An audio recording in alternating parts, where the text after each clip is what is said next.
যুক্তরাষ্ট্রের রাজধানী Washington ডিসিতে Israeli দূতাবাসের 2 কর্মীকে গুলি করে হত্যা করা হয়েছে। নিহতদের একজন নারী ও অন্যজন পুরুষ। ঘটনাটি ঘটেছে শহরের কেন্দ্রস্থলে অবস্থিত ক্যাপিটাল জিউইশ মিউজিয়ামের কাছে। সেখানে তারা একটি ইহুদি অনুষ্ঠানে অংশ নিয়েছিলেন। বৃহস্পতিবার এই তথ্য জানিয়েছে ব্রিটিশ সংবাদ মাধ্যম বিবিসি। বিবিসির প্রতিবেদন বলছে, বুধবার স্থানীয় সময় রাত 9টা 5 মিনিটে ওয়াশিংটন ডিসির কেন্দ্রস্থলে অবস্থিত ক্যাপিটাল জিউইশ মিউজিয়াম থেকে অনুষ্ঠান শেষ করে বের হওয়ার সময় তাদের উপর খুব কাছ থেকে গুলি চালানো হয়। এতে ঘটনাস্থলেই তারা নিহত হন।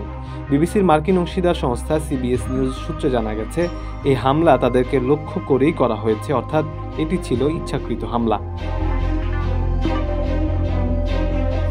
পুলিশ হামলার ঘটনায় ইলিয়াস রদ্রিগেজ নামের একজনকে সন্দেহভাজন হিসেবে চিহ্নিত করেছে।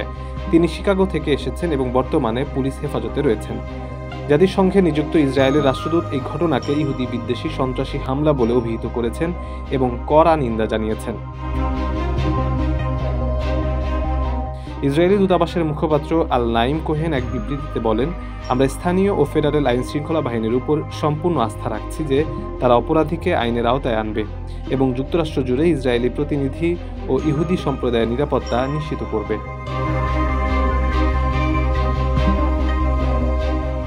আপনার স্বপ্নগুলো আকাশ ছুবে প্রবাসীর হেলিকপ্টারের মাধ্যমে। বিয়ে, জন্মদিন অথবা যে কোনো বিশেষ প্রয়োজনে হেলিকপ্টার ভাড়া করতে যোগাযোগ করুন স্ক্রিনে দেয়া নাম্বারে। প্রবাসীর হেলিকপ্টার, নিরাপদ ও সাশ্রয়ী বাহনের বিশ্বস্ত নাম।